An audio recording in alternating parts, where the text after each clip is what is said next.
అన్న నమస్తే అన్న, మీ పేరు? నా పేరు రంజిత్ కుమార్. మాది పోలవరం నిర్వాసిత విలీన మండలాలు, కోనవరం మండలం కాచవరం అండి. మేము కూడా ఒక పోలవరం నిర్వాసితున్నే. సరే, మరి పోలవరం నిర్వాసితులు అంటూ ఉన్నారు. కేంద్ర బడ్జెట్లో పోలవరానికి కూడా నిధులు కేటాయించడం కానీ పోలవరానికి అయ్యే ఖర్చు మొత్తం కేంద్రం భరిస్తుందని చెప్పేసి ఒక హామీ కూడా ఇచ్చారు సాక్షాత్ పార్లమెంట్లో. అసలు ఏ విధంగా అనిపించింది మీకు?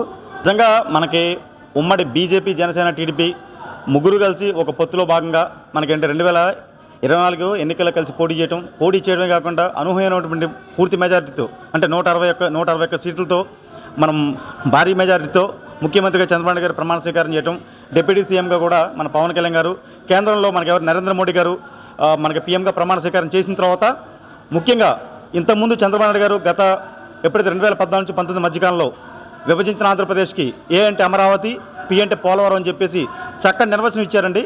ఆ నిర్వచనానికి తగ్గట్టుగా ఈ రోజున కేంద్ర బడ్జెట్లో మరి అమరావతికి 15,000 కోట్ల రూపాయలు, మరి పోలవరంకి వచ్చేసి 12,000 కోట్ల రూపాయలు విడుదల చేస్తామని చెప్పేసి నిర్మలా సీతారామన్ గారు కావచ్చు, మిగతా ఎవరైతే మనకి పెద్దలున్న కేంద్ర పెద్దలందరూ కూడా నిజంగా చెప్పడం, దానికి తగ్గట్టుగా కూడా ఒక శ్వేతపత్రం రిలీజ్ చేయడం నిజంగా కూడా చాలా మంచి శుభపరిణామం అండి.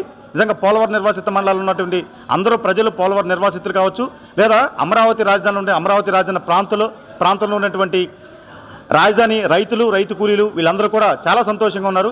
మరి నిజంగా ఇంత చక్కటి పనిచేసినటువంటి అటు బీజేపీ, తెలుగుదేశం, జనసేన ఆ పార్టీల అధ్యక్షుల వరకును ముఖ్యమంత్రి చంద్రబాబు నాయుడు గారికి వీళ్ళందరూ కూడా మా పోలవరం నిర్వాసిత తరపున మా హృదయపూర్వక నమస్కారం తెలియజేసుకున్నామండి. అంటే ఇప్పటికీ పోలవరం ప్రాజెక్టు విషయంలో చంద్రబాబు నాయుడు గారు ఒక శ్వేతపత్రాన్ని కూడా రిలీజ్ చేశారు. అక్కడ పరిస్థితి ఏంటి, వాస్తవం ఏంటనేది కూడా తర్వాతే కేంద్ర బడ్జెట్లో కేటాయించడం చంద్రబాబు నాయుడు కృషి ఎంతవరకు ఉందంటారు?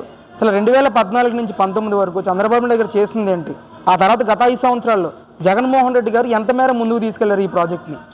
మనకి మీ అందరూ గుర్తుపెట్టుకోవాలంటే పదే ఒకటికి 10 సార్లు చెప్తూనే ఉన్నాం. ఆంధ్ర రాష్ట్ర ప్రజలందరూ తెలుసుకోవాల్సిన విషయం ఏంటంటే, విభజించిన ఆంధ్రప్రదేశ్కి పూర్తి వ్యవసాయాధారిత రాష్ట్రం, ఎటువంటి పరిశ్రమ లేని రాష్ట్రం, రాజధాని లేని రాష్ట్రం, అలాంటి రాష్ట్రానికి కేంద్ర ప్రభుత్వం ఆ రోజు ఉన్నటువంటి కేంద్రంలో ఉన్నటువంటి బీజేపీ, కాంగ్రెస్ ఇద్దరు కూడా కలిసి ఏం చేశారంటే, మనకి ఆంధ్రప్రదేశ్ని తెలంగాణని విభజించడమే కాకుండా పోలవరంకి జాతీయ హోదా ప్రకటించడం జరిగింది.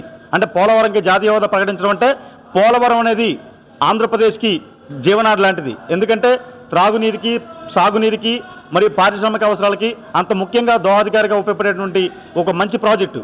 అలాగే మరి 960 మెగావాట్ల క్వాలిటీ జల విద్యుత్ ఉత్పత్తి, దాంతోపాటుగా కుడి ఎడమ కాలువల ద్వారా దాదాపుగా 300 టీఎంసీల పైగా ఎత్తిపోసే ఆంధ్రప్రదేశ్ రాష్ట్రం అంతా కూడా, అంటే 32 జిల్లాలో ఉన్నటువంటి ప్రతి జిల్లాని కావచ్చు, ప్రతి మండలాన్ని కావచ్చు, ప్రతి గ్రామాన్ని కావచ్చు, ప్రతి కుటుంబాన్ని కావచ్చు కూడా మరి యొక్క గోదావరి జలాలు తాగుతాయంటే మరి అంతకంటే కూడా మరి సుపరిణామం ఇంకోటి లేదు.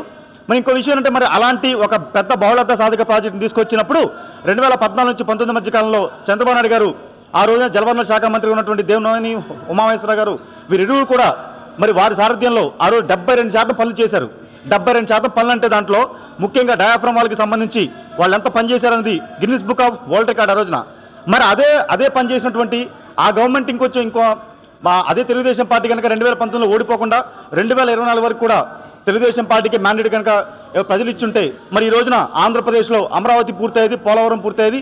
పూర్తిగా ఆంధ్రప్రదేశ్ అంటే సర్వతోముఖాభివృద్ధిగా నా భూతో నా భవిష్యత్తు అన్న చందంగా ఉండేది.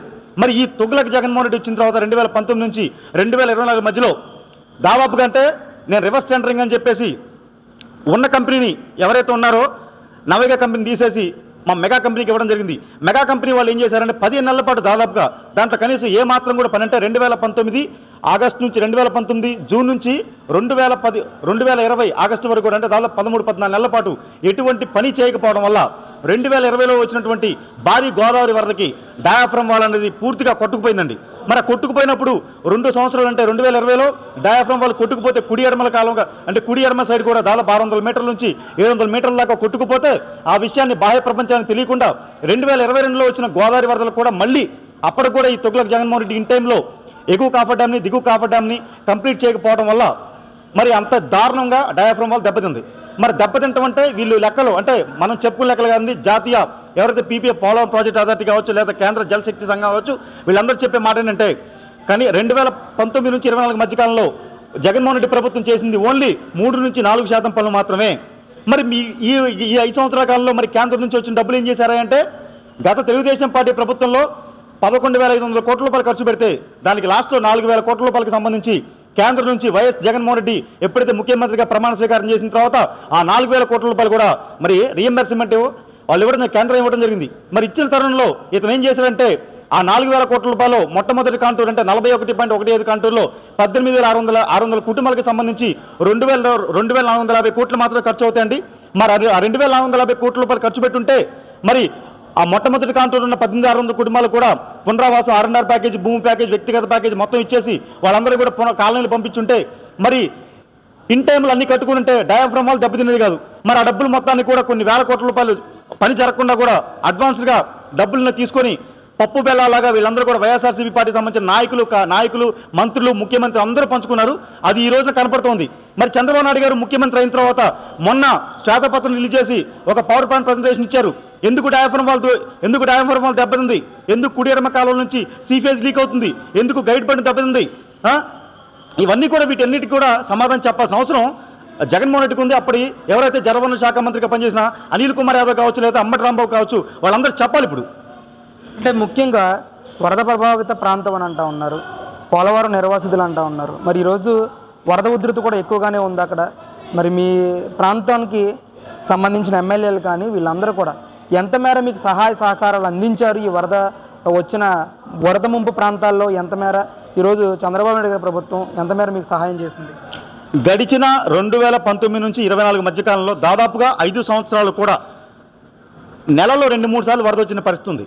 కానీ ఆ రోజున మొదటి ప్రమాద హెచ్చరిక భద్రాచలంలో 42 అడుగులు మొదటి ప్రమాద హెచ్చరిక ఎగరవేసినప్పుడు కానీ, రెండో ప్రమాద హెచ్చరిక 48 అడుగులు కానీ, మూడో ప్రమాద హెచ్చరిక 53 అడుగులు కానీ వచ్చినప్పుడు కానీ, లేదా శబరికి సంబంధించి కానీ కనీసం 35 అడుగులు దాటుతుంటే ఒక బఫర్ పాయింట్లు పెట్టుకోవాలి, బఫర్ పాయింట్లు గుర్తించుకోవాలి. బఫర్ పాయింట్లో నిత్యావసర వస్తువులు, పప్పు, ఉప్పు, బియ్యం, కిరోసిన్, కొవ్వొత్తులన్నీ పెట్టుకోవాలి.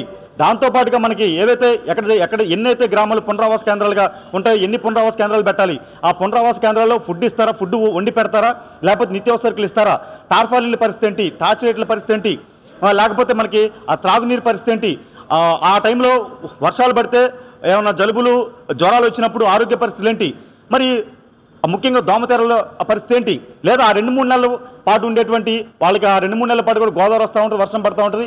మరి ఆ 2-3 నెలల కాలంలో కూడా ఎటువంటి వాళ్ళు కూలి పనులు ఉండవు కాబట్టి, రైతాంగానికి కూడా ఎటువంటి అంటే వ్యవసాయ పనులు ఉండవు కాబట్టి ఆ 2-3 నెలల పరిస్థితి అని చెప్పి ఏనాడు కూడా జగన్మోహన్ రెడ్డి కానీ, జగన్మోహన్ రెడ్డి ప్రభుత్వం కానీ ఎప్పుడూ చూడలేదండి. కానీ 2024లో తెలుగుదేశం పార్టీ అత్యధిక మెజార్టీతో గెలిచిన తర్వాత మా రంపచోడవరం నియోజకవర్గంలో ఒక సింగం లాంటి ఒక పేద మధ్యతరగతి ఒక గిరిజన ఆడపిల్లైనటువంటి ఒక అంగన్వాడీ టీచర్కి మిరియాల శిరీషాదేవి గారికి చంద్రబాబు నాయుడు గారు టికెట్ ఇచ్చి చాలా మంచి పని చేశారు. ఎందుకంటే అట్టడుగున తను కూడా పేదరికం వచ్చిన అమ్మాయి, కష్టాలు తెలిసిన అమ్మాయి, ఈ రోజున ఎమ్మెల్యే అయ్యేటప్పటికి 38 అడుగులు గోదావరి వరద వచ్చినప్పుడు మాయా 4 మండలాల్లో పర్యటించి అక్కడ ఉన్నటువంటి ఎవరైతే గోదావరి వరద బాధితులు కావచ్చు, పోలవరం నిర్వాసితులు అందరూ కూడా ఒకంత నేనున్నా అని చెప్పి భరోసా ఇచ్చి అధికారులు మొత్తాన్ని కూడా అప్రమత్తం చేసి కలెక్టర్లతో ఒక రివ్యూ మీటింగ్ ఏర్పాటు చేసుకుని, పీఓతో ఒక రివ్యూ మీటింగ్ ఏర్పాటు చేసుకుని మరి అధికారులు మొత్తాన్ని కూడా సమన్వయం చేసుకుంటూ 4 మండలాల్లో కూనవరం, విఆర్పురం, చింతూరు, ఎటపాక మండలాల్లో ఒక్కొక్క మండలానికి ఒక్కొక్క ఐఏఎస్ ఆఫీసులను పెట్టి ఇంతకుముందు పనిచేసిన డిప్యూటీ కలెక్టర్లు కావచ్చు, లేకపోతే సబ్ కలెక్టర్లు కావచ్చు, లేకపోతే తహసీల్దార్లు కావచ్చు, వీళ్ళందరినీ తీసుకొచ్చి అక్కడ ఏదంటే ఫ్లడ్ మానిటరింగ్ పెట్టుకొని బఫర్ పాయింట్లు 2 బఫర్ పాయింట్లు గుర్తించి బఫర్ పాయింట్లు అన్ని రకాల సదుపాయాలు పెట్టుకొని బియ్యం పప్పులు పెట్టుకొని 27 పునరావాస కేంద్రాలు పెట్టుకొని ఆ పునరావాస కేంద్రాలు ఏమి కావాలో వాళ్ళకి సకలం అందించి, అదే కాకుండా ఎన్నడూ లేదండి టార్చ్ లైట్లు ఇచ్చారు, టార్పాలిన్లు ఇచ్చారు, అడిగిన టార్పాలిన్లు ఇచ్చారు, అదేవిధంగా అంటే దోమతెరలు ఇచ్చారు, మరి ఇంటికి సంబంధించినటువంటి పప్పు, ఉప్పు, నూనె అన్నీ కూడా ఇచ్చారు. అవే కాకుండా 2 నెలలు ఏంటంటే మనకి మామూలుగా కోట బియ్యంతో పాటుగా ఈ ప్రత్యేకమైనటువంటి పరిస్థితుల్లో మరి గోదావరి వరద వచ్చింది, మా వాళ్ళకి ఏ పనులు లేవని చెప్పేసి చాలా దయతో ఒక్కొక్క కుటుంబానికి కూడా ఒక్కొక్క రేషన్ కార్డుకి 25 కేజీల బియ్యం, అంతకుముందు 10 కేజీలు, మొత్తం 35 కేజీల బియ్యం ఇచ్చారండి. అదే కాకుండా మళ్ళీ పట్టకపోయినా ప్రతి ఒక్క కుటుంబానికి రేషన్ కార్డు ఉన్న ప్రతి ఒక్కరు కానీ, రేషన్ కార్డు లేకపోయినా లేదా పెళ్ళైనా కూడా రేషన్ కార్డు లేని వారికి, లేదా పెళ్లి కానటువంటి వాళ్ళు కూడా 3,000 రూపాయలు ఇచ్చిన కనుక తెలుగుదేశం పార్టీది, చంద్రబాబు గారిది, మా స్థానిక ఎమ్మెల్యే మిరియాల శిరీషాదేవి గారిది. నిజంగా అలాంటి గొప్ప వ్యక్తికి చంద్రబాబు గారు టికెట్ ఇచ్చి మరి చాలా మంచి పని చేశారండి. అంటే ఎమ్మెల్యే టికెట్ అంటే కొన్ని కోట్ల రూపాయలు పెడితే కానీ, కొన్ని కోట్ల రూపాయలు మన పార్టీకి ఇవ్వాలి, లేకపోతే ఇంకెవరికి ఇవ్వాలి, ఆ తర్వాత ఇంకెన్నో కోట్లు ఖర్చు పెడితే కానీ ఒక ఎమ్మెల్యే అవ్వాలని పరిస్థితి వల్ల చాలామంది, కొన్ని వేల మంది, లక్షల మంది కూడా ఒక ఎమ్మెల్యే అధ్యక్ష అని చెప్పేసి చట్టసభలో మాట్లాడని చాలామంది కోరుకుంటుంది. కాకపోతే మిరియాల శిరీషాదేవి గారికి ఆ తెగింపు, ఆ ధైర్యం ఉండబట్టి చంద్రబాబు గారు చూసి ఇవ్వడమే కాకుండా ఇంకొక మాట చెప్పాలండి, మొన్న రాజమంగి మండలంలో ఒక నిండు గర్భిణి, అంటే దగ్గరలో ఆ ప్రాంతం అంతా కూడా సుదూరమైన ప్రాంతం, ఆ ప్రాంతంలో ఎత్తు పొలాలు ఉండే ప్రాంతం, ఆ ప్రాంతంలో ఎటువంటి దగ్గరలో పిఎస్సీ లేక హాస్పిటల్ లేక ఆ గర్భిణి చనిపోతే మరి ఏ గర్భిణి కూడా ఏ ఆడపిల్ల కూడా చనిపోకూడదని చెప్పి వాళ్ళ సొంత వెహికల్ని, వాళ్ళ సొంత బొలెరో వెహికల్ని ఒక అంబులెన్స్గా మార్చి మరి మా నియోజకవర్గం ఆ 7 మండలాలకు ఇచ్చారంటే మరి ఎంత మంచి మనసు అండి మా ఎమ్మెల్యే శిరీషాదేవి గారిది.